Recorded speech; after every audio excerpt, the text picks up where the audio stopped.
A very good evening to you all and welcome to News Tonight here on UBC TV this Tuesday, the 25th day of July 2023. And first, these are our top stories.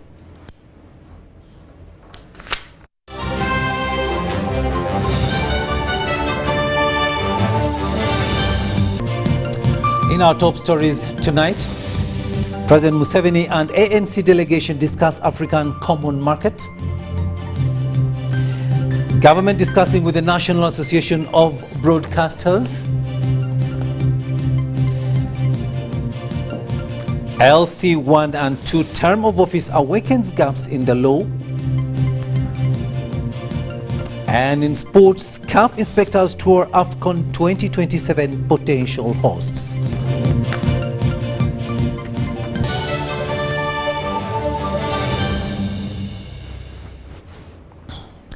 Hello there and welcome once again. We're coming to you live online and on air from Broadcast House here on Nile Avenue. On sign language, it is Elizabeth Nakakoni and I am RUKIDI Kijjanangoma.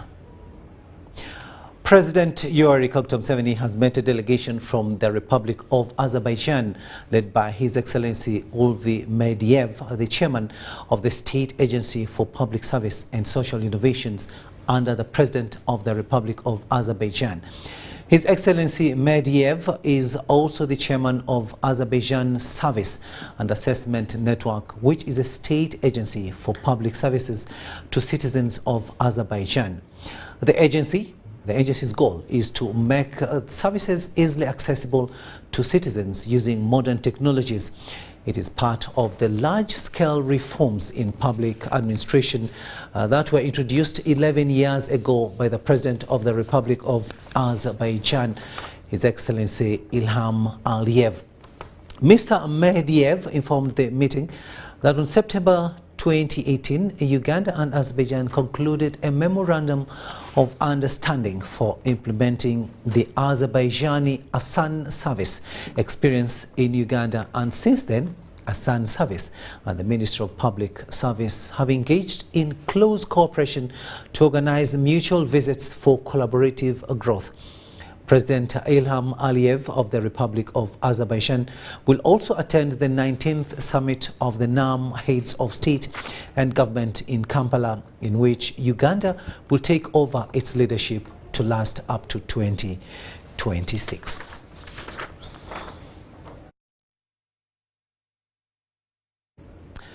Meanwhile, President Museveni met with a delegation from South Africa's African National Congress at State House in Entebbe.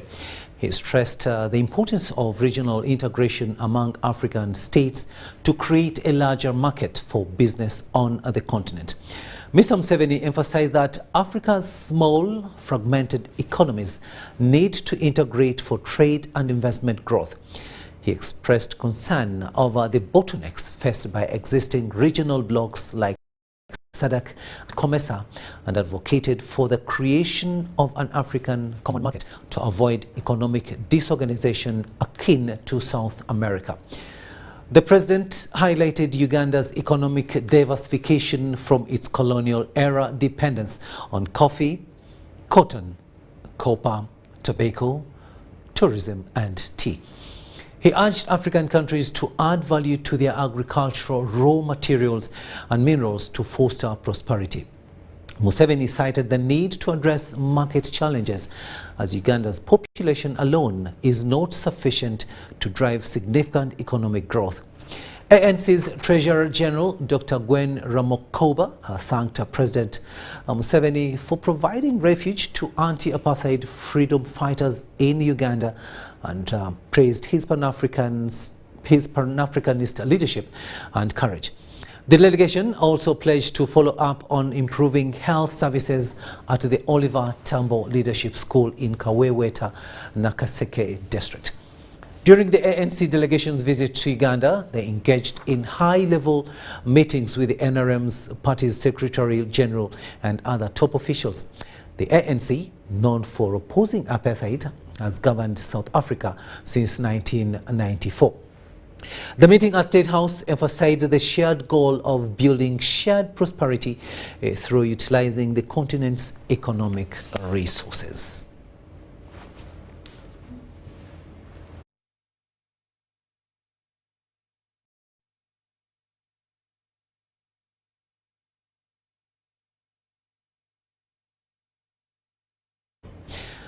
Now, the government is currently discussing with the National Association of Broadcasters to address concerns arising from the presidential directive requiring all government agencies to advertise exclusively through UBC, that is Uganda Broadcasting Corporation.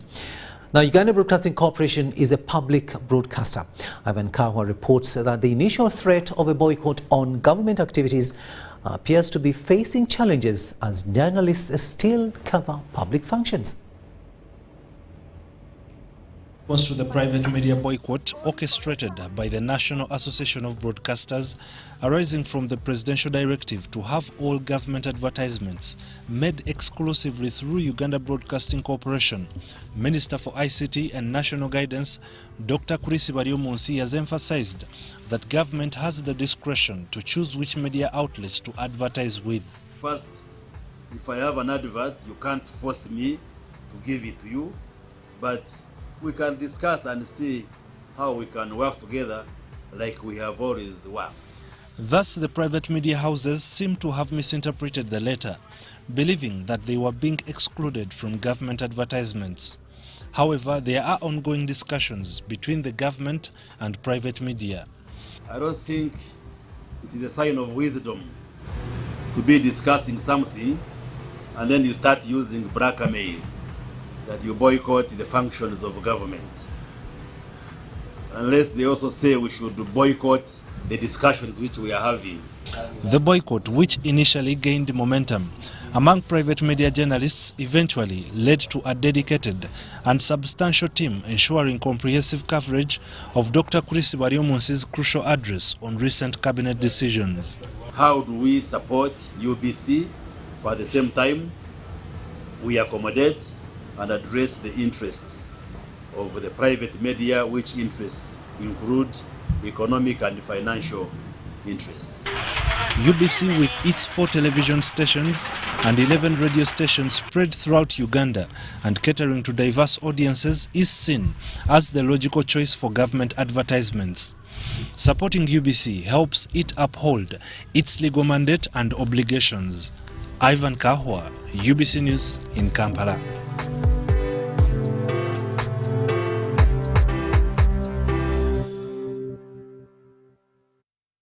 Kahwa for that story there. In a related development, management of Vision Group has lashed out at the engineers of the private media boycott for government-related and sponsored events as a way of showing dissatisfaction by the president's directive to offer government business to Uganda Broadcasting Corporation, UBC, and the New Vision. The New Vision Group Editor-in-Chief Barbara Kaija says the group is acting out of anger and exhibiting double standards. Uganda Broadcasting Corporation UBC and the Vision Group continue protesting against the decision by self-proclaimed private media owners association leaders to shun away from giving media coverage to government-related and sponsored events. I remember one time when the security forces hit our journalists at Crusade Towers. I was very angry, and at that time a number of media houses decided they were going to boycott coverage. We still didn't do that. We've never taken a decision to boycott because we don't think it is right. The editor-in-chief at Vision Group, Barbara Kaija, says those on the boycott project are acting out of anger. In this case, the way I see it, when you refuse to cover a government program, whether it is parliament, whether it is police, whatever program you refuse to cover, you're denying your audience's information. Supposing there is a big terror alert and something happens, and you've decided I'm not going to cover police or I'm not going to cover any other government program, what then happens? On the call to shun coverage for government-sponsored events, Kaija says it is not wise because it denies the public its mandate as the media stands between the public and policy. I think I also see a lot of double standards. Some of the very people who are saying we are not covering are actually in Parliament, covering Parliament live, which I think is double standards. And it probably shows that the option not to cover is not attainable. It's not attainable because in developing countries like Uganda, government is a major source of news and information. Kijja also recalls how the 52% state-owned Vision Group has suffered for a long time at the hands of self-seekers, harvesting what belongs to them from government. Some media houses actually, which are now complaining, have in the past few years been getting a lot of that money of government funding, even when they know that their audiences are not nationwide. Now, UBC and New Vision are nationwide. So why shouldn't UBC and New Vision be supported to serve the audiences across the country? Indeed, Vision Group is being pushed to the wall as a section of private media owners are not only ending onto the boycotts, but also demarketing their product. Of course, we've had issues of even some individuals saying they are going to lead a boycott on our newspapers. But really that doesn't serve any purpose, because eventually the audience will decide. The audience will decide that these people have been there for us, these people are covering us, and we trust that our audiences know the truth and they'll be able to cover us. In this interview with UBC, the Vision Group maintains that the President's directive is timely and welcome. So we run as a business, we actually make a profit and return money to government. Government does not pay any salary in New Vision. Government does not even give us money. So we actually come out with ideas, our own ideas, and Ugandans have seen us. We do harvest money, we do bride and groom, we do different expos. In the meantime, scholars say the intended private media shutdown for government events by private media outlets in Uganda is uncalled for. Robert Nyango, UBC News. Now, Cabinet has resolved to extend the term of office of local councils 1 and 2 for 180 days. Now, this follows the expiry of local council leaders' term of office, leaving the administrative units vacant. Minister for ICT and National Guidance, Dr. Chris Varyomunsi, told journalists at the Media Center here in Kampala that local leaders will continue operations as government plans for the elections. Take a watch. Of local council leaderships on 10th July, the Cabinet has approved a proposal to extend the leadership of local councils for 180 days since their term of office expired. This notice or this extension will be retrospective, take effect from 10th of July 2023 in order to validate any action that will have been done or taken by the local councils from the date when their term expired. This measure comes in response to the need for continued governance and stability in communities while the necessary preparations and modalities for conducting elections are worked upon. Well, if we shall take it as a resignation, you know, when you hold the public office, you always have the liberty and the freedom to resign. So if they resign, then the vice chairpersons will take over the office, and then we shall arrange either through the general election or a by-election in that LC. So, the local councils 1 and 2 will henceforth resume operation. But then what follows next is that we shall have to seek approval of the same from Parliament, and once the statutory instrument has been laid in the Parliament and is approved, then the Minister of Local Government will issue a notice to the public. Extension of local council leadership term of office aims at bridging the gap between the expiry of the previous leadership and the eventual conducting of elections. At least 59 billion shillings is required to conduct the local council elections.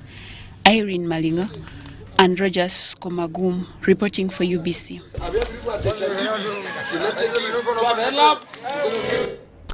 In a related development, Parliament has not received the statutory instrument on the extension of term of office of the local council 1 and 2. Now, even after the cabinet resolution okays the extension of the term of office of administrative units, the paperwork will delay the parliamentary sittings, which were adjourned sine die last week. The Attorney General, Chiriwa Chiwanuka, has assured Parliament that the subordinate legislation will be available soonest. Honourable members, before Parliament plenary sessions will have to wait until government avails statutory instruments paving way for the extension of term of office of the administrative units. By the time of this interview, Parliament has not yet received neither the clerk by the time of this interview. Last week, the Speaker of Parliament, Anita Among, adjourned Parliament sine die or without any future date designated to enable government take action on the administrative unit's term of office. We think there are some games that are being played, and that's why the administrative units elections have not yet been conducted. We are not comfortable with the position of the Attorney General that government wasn't prepared, government is not ready, and we are not comfortable that they are seeking an extension. But nonetheless, we have no choice because the term has already expired. So what we shall do is we are waiting for their document to be availed to us, and then we look through it. Cabinet resolved to alter an Act of Parliament empowering the Minister for Local Government to extend the term of office of the LOC 1 and 2 respectively, which ended on July 10th.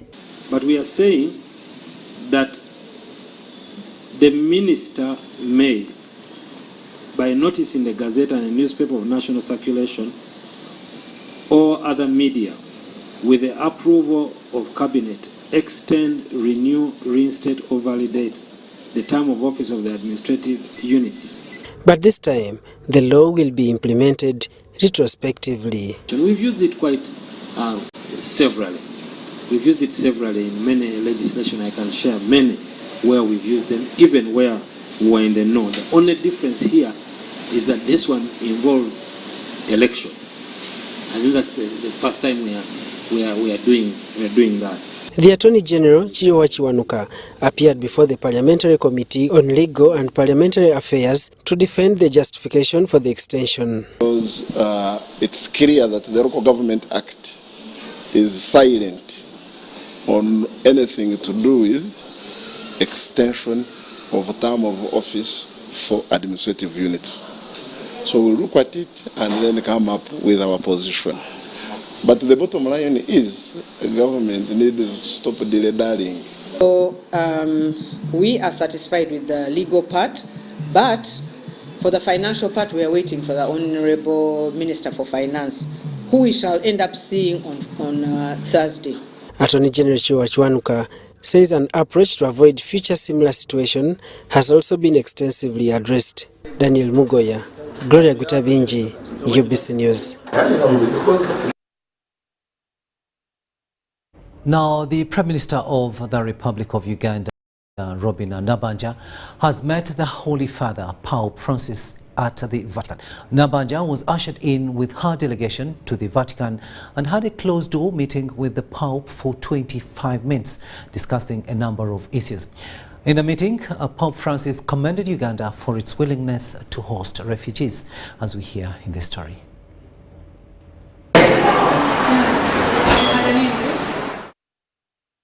After the one-on-one meeting with the Holy Father, Nabanja says that they discussed a wide range of issues, including the refugee situation in Uganda and the recently passed law on anti-homosexuality. Nabanja says that the Pope lauds the government of Uganda for its open-door policy to refugees to help mankind.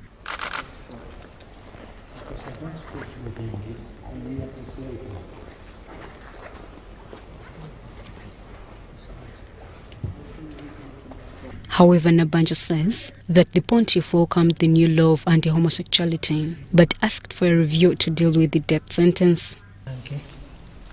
C'è questo, che è il messaggio di quest'anno della pace.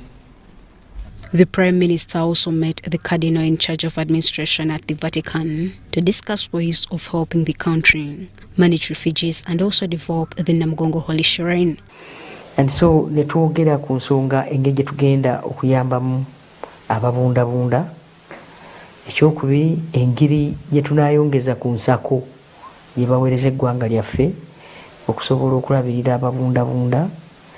Ekyokusatu n'okulaba nga tubafunira ebintu by'enkomeredde we basobola okutuula nabo ne beegatta ne bannansi.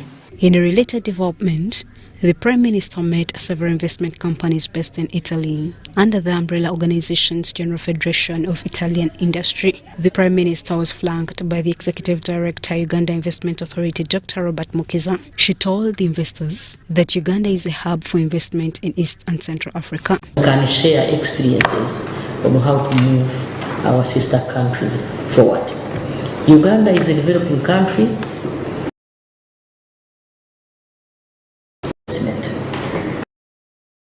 We have a number of policies that favor the investment. One of the policies that we have, we'll be telling you all this in detail, is how to support our investment or our investors who come to invest in our country. Robert Mukiza, the Executive Director, Uganda Investment Authority, assured the investors of good policies and the availability of a skilled workforce that is young. Uganda is a top 10 destination for industrial investment. So please come to our country for that. Mukiza says that Uganda is one of the topmost investment destinations in the world, especially in green investment, and asked Italian companies to come and invest in the country. Uganda is the second most biodiverse country in the world. Second most biodiverse. So the opportunity for green investments in our country is absolutely huge. So you are tapping onto your skills, your technology, your innovation. Green investment is going to need that, and you have that in Uganda. The president of the General Federation of Italian Industries, Massimo Dalcecco, says that it was a good opportunity to meet the Prime Minister and her delegation and expressed willingness to help Italian industries to invest in Uganda. Field with the potential to drive Uganda's industrial progress and at the same time supporting the export and the know-how of Italian mechanic industries.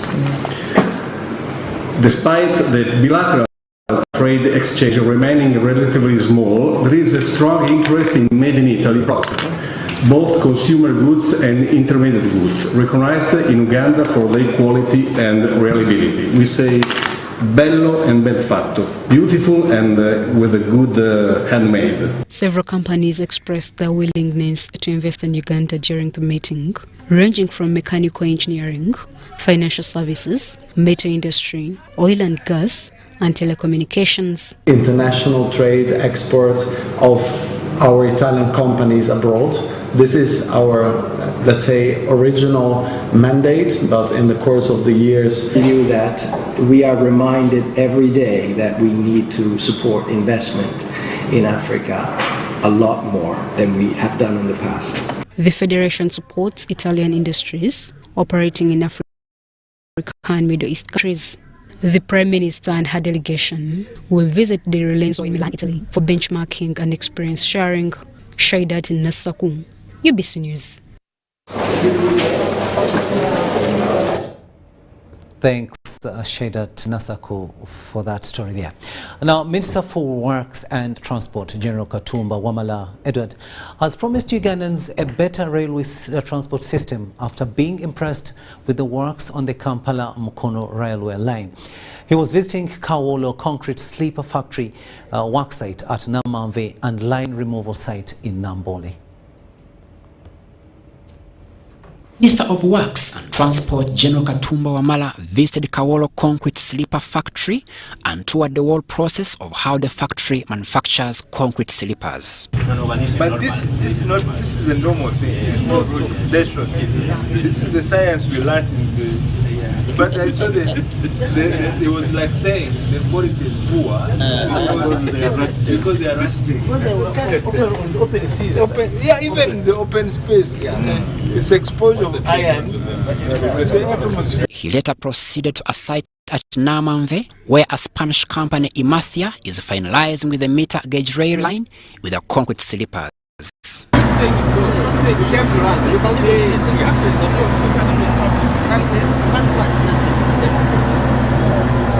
The minister witnessed the removal of the old rail line at Nambole. Then, after addressing the media, he said Imathia company has done a very good job. Generally, I'm impressed.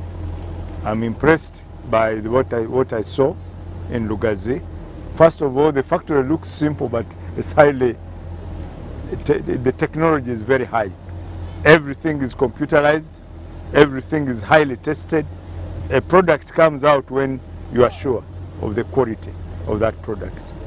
Now, when you came here, I came to see practically how are they laying the lines, what technology are they using, and as you can see, this is also very good technology which I see here. They really make sure that the line is laid properly and no chance, nothing's to chance. Everything is, all these machines are all computerized. He was so impressed on how the company has helped Ugandans because they did not import workers from Spain, instead taught Ugandans to work in the factory. All the workers, they've only got their technicians, and all the workers in Lugazi factory, 98% are Ugandans. Young fellows, recently qualified from technical schools and universities, they are the ones running the machines. Now it's going to be our challenge as government to see that we maintain that facility. Hopefully we shall convince them that we buy the facility off them and we maintain it so that the skills which those boys have acquired does not go to waste, but also that we shall be able to maintain our lines using our own facility. The managing director of Uganda Railway Corporation, David Bulega Msoke, said the 19 million euros on the project of Kampala-Mukono meter gauge railway line will produce a good job. It's 19 million euros for the construction of the rail, and it has a component of the sleeper manufacturing plant. It has a component of capacity building, but for the line it is 19 million euros. That is from Kampala to Mukono. Crispus Arenaitwe, Jamil Sekaja, UBC News.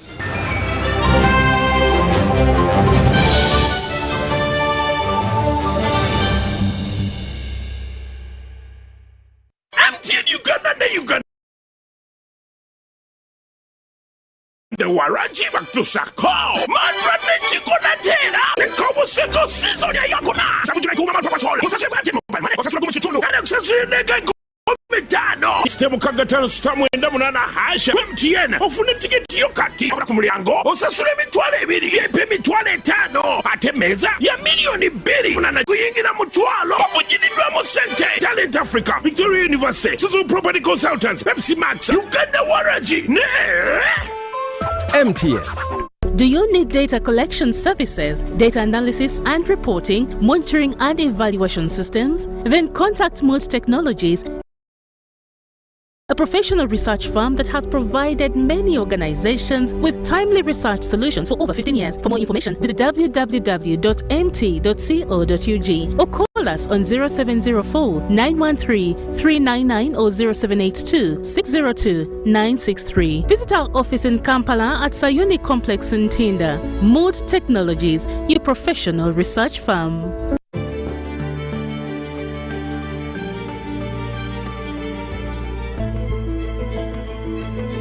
The land take for development of Tilenga, Kingfisher and East Africa crude oil pipeline projects in Uganda is approximately 6,900 acres with close to 10,000 project-affected persons. The compensation process involves an inclusive and participatory resettlement action plan study that provides for cash payment, physical resettlement and livelihood improvement packages for the affected persons. 90% of all the project-affected persons have been fully compensated. 200 replacement houses have been constructed and handed over. Agnes Mfanazo. Abiruma auto bero kabesendra wanyaru lum.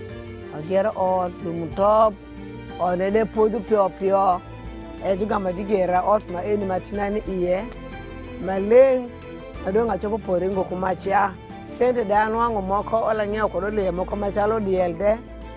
Moko konyo kodawia school nyekwaya gibetie kasomo de.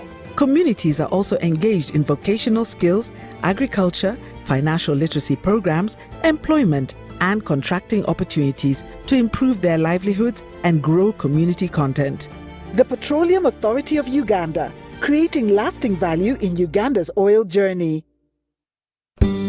At Timex Nutrition Center, we advise you on the right foods to eat, exercise profile to adopt, and lifestyle strategies which are compatible to your blood group and genotype. This empowers your body to prevent and treat many diseases like diabetes, blood pressure, arthritis, ulcers, obesity, and many others. For more information, find us at our head office in Kampala on Nassa Road, Conrad Plaza, 2nd floor, or call 0758 819 952 or 0778 288 361. We also have other branches in Mbara and Jinja. Introducing the Infinix Note 30 series in partnership with Airtel Uganda, a smartphone where style meets functionality. Take charge of the day with special features like the 108 MP triple camera and 68 watts first charge, and the best part is you can use this phone to charge other phones. You also will enjoy free 3 GB from Airtel every month for 3 months on each new device purchased. Dial *100#, select data and devices to get your free data. The Infinix Note 30 series Spark, a connection in partnership with Airtel, a reason to imagine.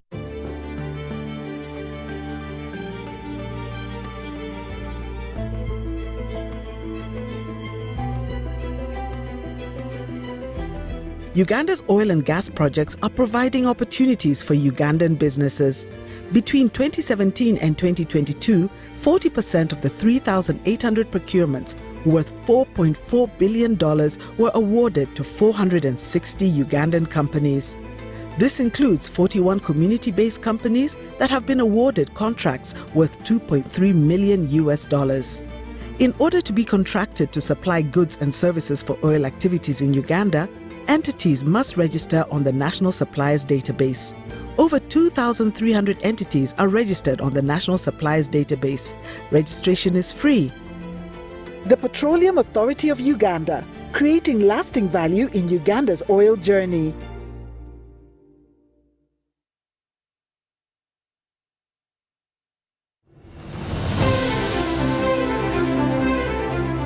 And in talking news, MTN has improved on their data voice bundles. You can now call across all networks for the same price. We've talked to several eyewitnesses on the ground, and this is what one of them had to say.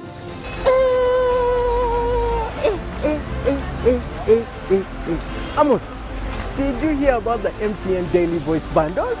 So, to join many more other Ugandans enjoying these MTN daily voice bundles, dial *100 *21# or use the My MTN app to start enjoying. Stay tuned for more offers from MTN.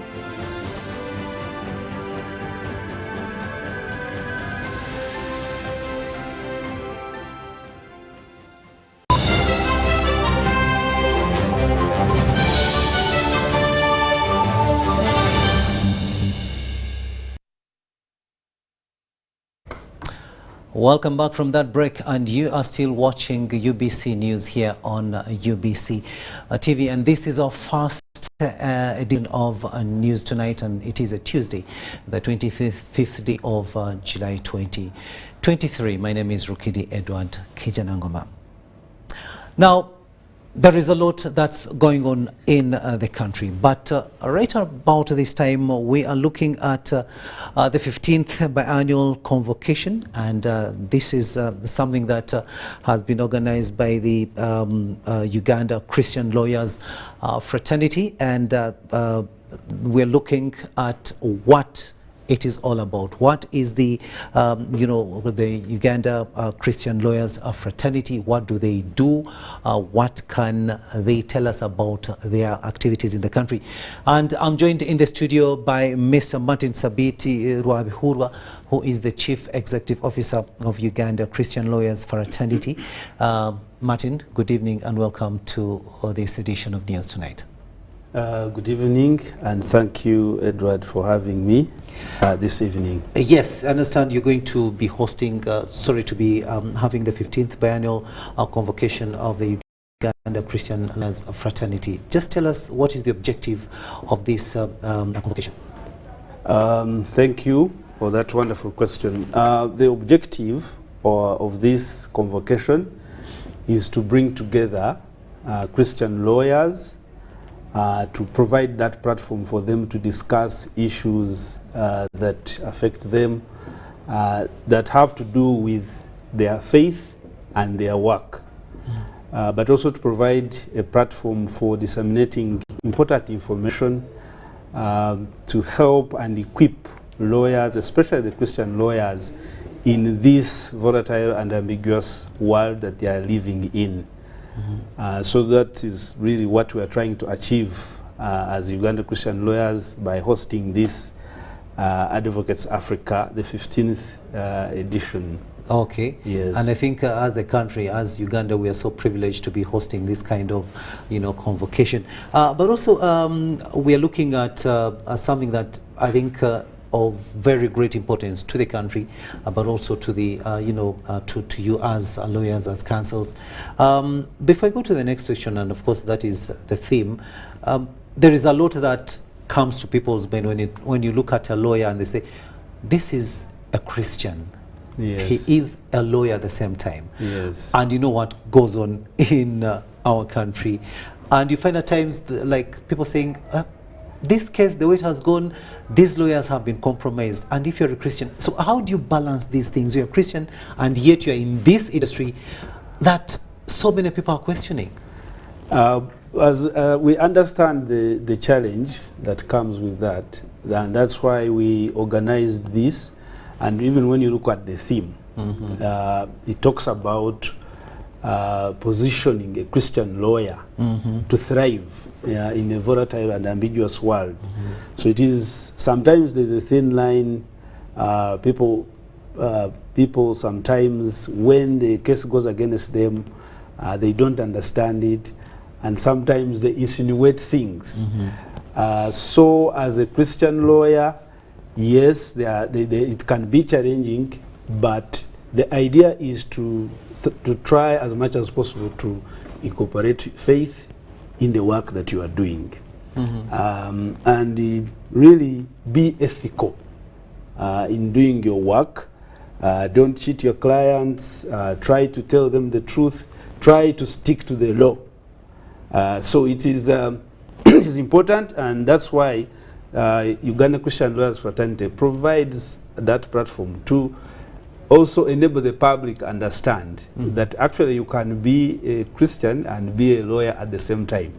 But also, we bring the lawyers, the Christian lawyers, together to also provide legal aid services. It is one of the things to be proud of as a Christian lawyer, that you are not always working for money, but you are also providing a free service to the vulnerable and in the indigent in society.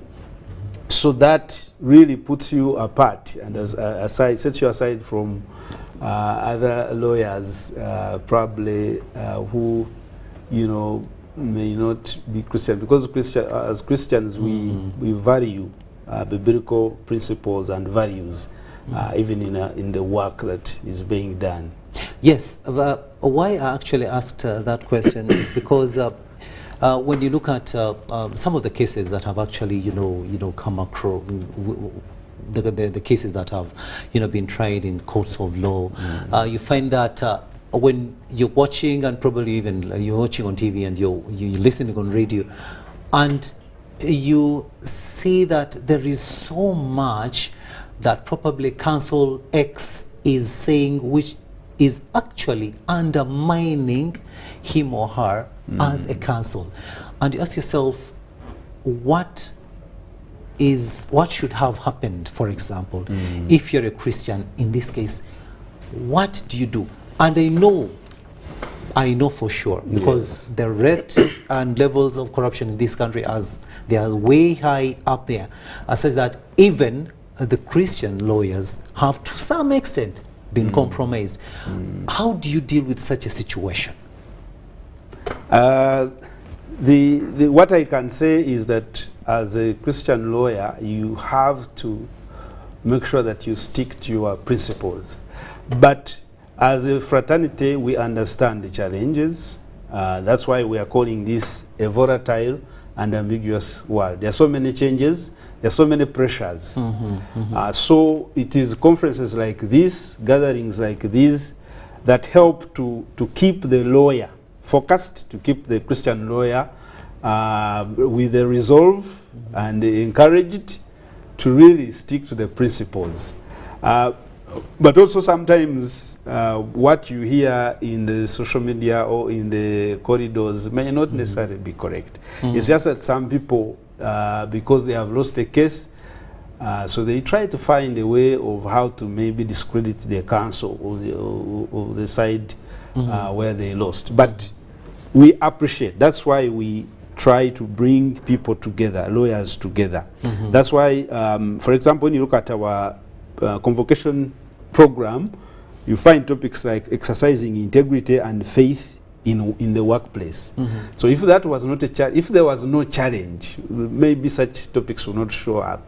But they come up because we understand that there can be a challenge. Your integrity can be challenged, especially now with so many pressures.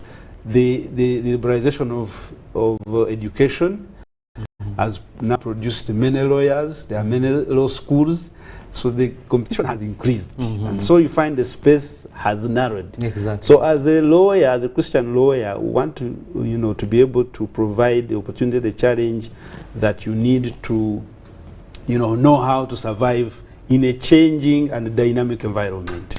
Thank you so much, Martin. And also, as we wind up, who do we expect at this convocation? We expect all members of the legal profession, that is the lawyers. We expect judicial officers from Uganda, but also from across Africa and internationally. So Uganda Christian Lawyers is working together with Advocates Africa. So that's an association of Christian Lawyers of Africa, and then Advocates International. That's an international association of Christian lawyers. So we have delegates from as far as the USA, from Australia, and then from Africa, South Africa, South Sudan, and Kenya, and other places. So we expect all those people to be at the conference. But we also have some dignitaries that we have invited. We have invited people from the civil society, from jailers, including the police and Uganda prisons. And we also have the Deputy Speaker giving a keynote address at the opening ceremony.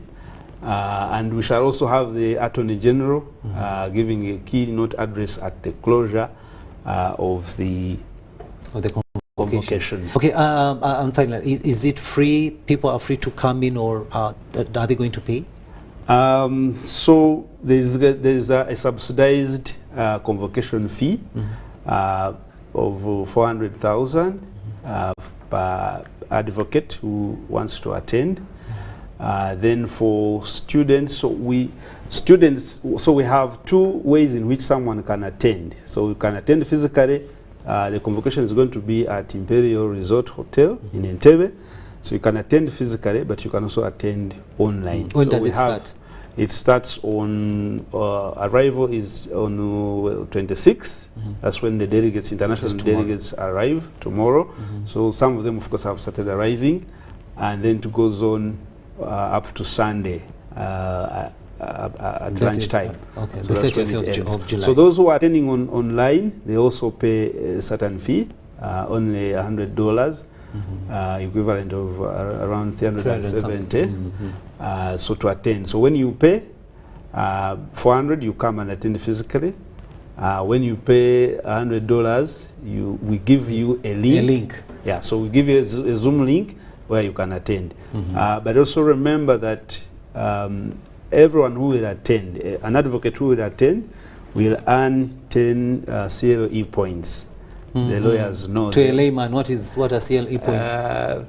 That is continuous legal education. Okay. So for your license to be renewed, you must have accumulated the number of CLE points in a year.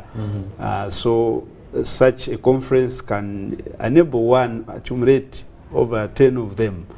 Okay. So that will be a very big push for him to actually acquire the required points. Okay, thank you so much, Martin. And what is your parting shot as we end this? My parting shot is that I'd like to appeal to and invite all lawyers in Uganda. I know this is about Christian lawyers, but all lawyers in Uganda, please come and register and join us in Entebbe, but you can also attend online because the program is so rich. We have very dignified legal experts who are going to be taking us through these topics and even sitting on panels to discuss and decipher very important information and legal principles and presenting papers of great importance. So every lawyer, wherever you are, please register and be part of this. You will not remain the same. You will not remain the same indeed, and that has been Martin Sabiti Rwabihura, who is the Chief Executive Officer of the Uganda Christian Lawyers Fraternity, and we've been talking about the 15th biannual convocation that will be taking place starting tomorrow. Of course, that is arrival, but it will go on up to Sunday, the 30th of July 2023. Martin, thank you so much for having accepted our invitation to come and brief the nation about this very, very important convocation. You're now, most welcome, and thanks for the opportunity and for having me. Thank you so much. Now, continuing, Forum for Democratic Change, FDC party youth have demanded their party president, Patrick Oboi Amuriat, and Secretary General Nathan Nandala Mafabi to apologize to party members and resign. While addressing the media at Katonga, the chairperson Youth League Wakiso Nkunge Charles urged the chairpersons who are to turn up on Friday at Najana Nkumbi to attend the National Council meeting to pass a vote of no confidence on the two FDC top party leaders. Take a watch. The National Chairman, Forum for Democratic Change Party Ambassador Waswabirigwa organized the National Council meeting to take place on Friday, 28th July at the party headquarters in Najana Nkumbi to harmonize issues of conducting party elections and also address the divisions that have erupted over the 2021 election money. However, youth are not sure about the funding for the meeting since the Working Committee and National Executive Council were stopped by the party president, Patrick Oboi Amuriat, and Secretary General Nathan Nandala Mafabi. Chairpersons in the Youth League from different parts of the country are still troubled by the way the party headquarters was hijacked. I am informed that Honorable Nandala has continued to hire more goons at the headquarters with an intention to beat up members of the National Council that disagree with his dictatorship. I think as we sit here, we must also make a resolution that we shall give them a protection on Friday. We can't let our leaders come to Kampala to be beaten, our grandfathers and fathers and mothers to be humiliated. 28th, if possible, our chairpersons should move a vote of no confidence to these leaders. One, for personalizing properties of the party. This also maintained that there are no structure elections going on because they cannot conduct elections with no register and party cards. Who organized an election? Was Friday? And nobody anywhere in Uganda voted. Are they in charge? They are only in charge of the house called the headquarters. The FDC is the people, it's not the headquarters. The chairperson Youth League, Bujiri District, where it was concerned, is regionalization of political parties, emphasizing that FDC is a national party. And the desire is to have FDC diminished into the east, either Teso or Bugisu sub-region. As people from the east, we are saying we shall not play these tribal cards because we want a party that will engulf every problem of every Ugandan. The youth say they are disappointed with the conduct of their top leaders. We demand that Honorable Nandala Mafabi and Engineer Patrick Oboy Amriat hand in their resignation, apologize to the public and to the FDC for their betrayal, to the struggle, and to the people of Uganda. We are saying these people should step aside. They be investigated. Then if they come out clean, then we can reconcile. But we cannot really reconcile with people who are now they are preparing to beat us. We could not even hold this press conference in Najanankumbi. The press conference that was organized by the national chairman, Ambassador Waswabiligwa, flopped last week at the party headquarters. They are expecting to have the National Council meeting sit on Friday. I'm Nafka Farida and Dan Lugemwa in Kampala.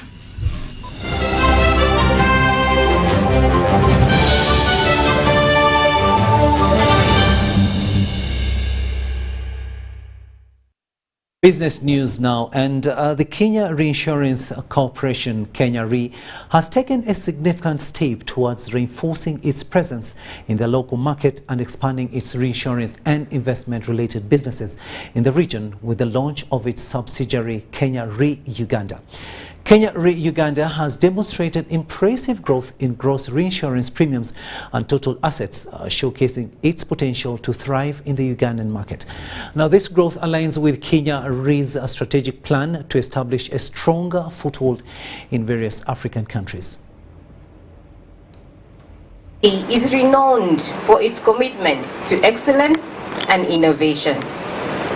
With their entry into the Ugandan market, we can expect to witness further growth and development in the insurance sector. Kenya Re Uganda reported impressive growth in gross reinsurance premiums and total assets, showcasing its potential in the Ugandan market. By partnering with local insurance companies, Kenya Re intends to reduce the reliance on international reinsurance, which can be more expensive. The goal is to foster self-sufficiency in the reinsurance sector and contribute to Uganda's economic growth by retaining value within the country. We are here to create technical capacity, and this is through technical seminars, and with that alleviate or bring up optical insurance, and of course with that again bring up the penetration rate. Technology will enhance operational efficiency and cost effectiveness in the delivery of insurance services. A notable downside, however, is the likelihood of increased cybercrime, necessitating that we take special measures to boost cybersecurity. And we at Kenya Re are determined to work on this. We aim to enhance our systems. So Uganda's thriving economy and dynamic insurance industry make it an attractive prospect for Kenya Re's growth. Factors such as rising middle class, increased infrastructure development, and growing awareness of risk management have contributed to the expansion of the insurance market in Uganda. But among the new areas which we are looking at is the oil and gas, and indeed the insurance regulator, working with the Ministry of Finance, we developed and gazetted the oil and gas regulations in the year 2022. Kenya Re Uganda's approach to running its business is guided by factors such as price, ability, and willingness. Kenya Re Uganda's approach to running its businesses is guided by factors such as price, ability, and willingness to pay claims, underwriting expertise, speed of service delivery, flexibility, innovation, and credit quality rating. Across Africa, Middle East, and Asia, in many areas, this is from technical capacity. For instance, we collaborate with brokers to create a certain level of awareness. We also collaborate with the regulators.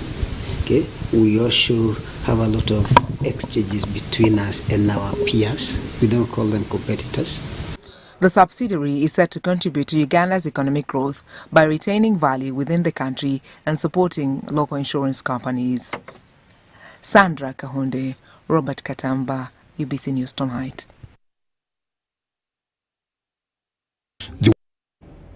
Absa Bank Uganda and UAP Old Mutual have unveiled the Absa medical insurance policy targeting self-employed and non-salaried individuals in the drive to increase access to health insurance in Uganda.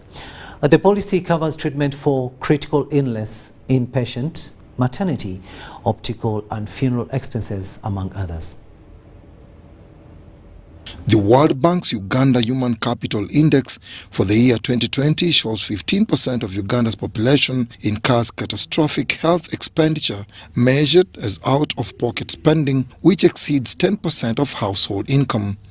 The Absa insurance cover eases access to affordable medical insurance and boosts insurance penetration. It's going to contribute towards deepening insurance penetration. It's a journey. It starts with a step, as I say, and steadily but surely with partnerships such as this, because they give you reach to a broader spectrum of clients. So I am quite hopeful that over the next couple of years and months we should see insurance uptake increase as a consequence of what we've experienced in the past through events such as COVID-19. A unified effort between different players in both the public and private sectors will accelerate access to emergency healthcare in Uganda. So we are taking advantage of the high fraternity which the banks have got. And I'm happy that probably from the discussion on the personal insurance product which we have got, this is translated now to cover the clients. We're seeing a rapid rise in chronic diseases, and this is affecting us either personally, directly or indirectly. Say that many of us are struggling with our parents who are having health issues, sometimes it's our children. So we have so many chronic diseases on the rise.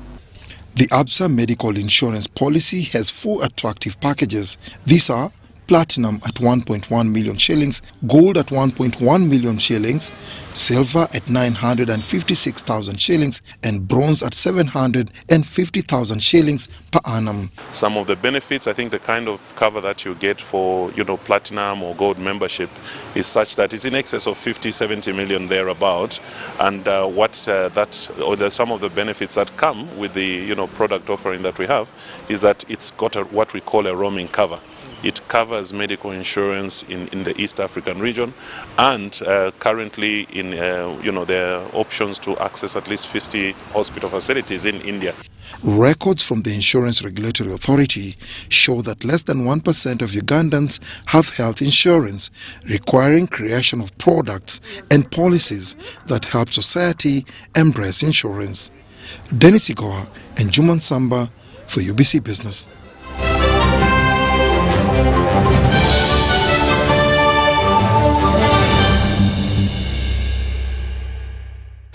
A look at sports news now, and the East Pamoja bid towards the 2027 Africa Cup of Nations will this week be blessed with the Confederation of Africa Football Association's official inspection visit. The delegation starts in Kenya, then to Uganda, and will finalize in Tanzania. Preliminary stages to decide who will host the 2027 Africa Cup of Nations. Confederation of African Football (CAF) has started inspecting nations that bidded. Uganda, Kenya and Tanzania have the Pamoja joint bid against Botswana, Nigeria, Algeria and Senegal. Now we believe that apart from Botswana and us, we are the only ones that have never hosted. And the rules of CAF are very clear. The opportunity is given to those who have never hosted. It's a rule. We also believe in our bid because it's only bid which is being supported by 3 federations and 3 heads of states. We also believe we have what it takes to host the entire Africa in this region. We further believe that this will improve on our sports infrastructure landscape. We also believe that it will be a turnaround for this region to start competing competitively in football on the African continent. The CAF delegation will focus on 5 key areas: stadiums, training grounds, airports, hotels and hospitals. I know that we have had some negative sentiments about the bid. But the bids are always awarded on plans. They are not awarded on realities that exist.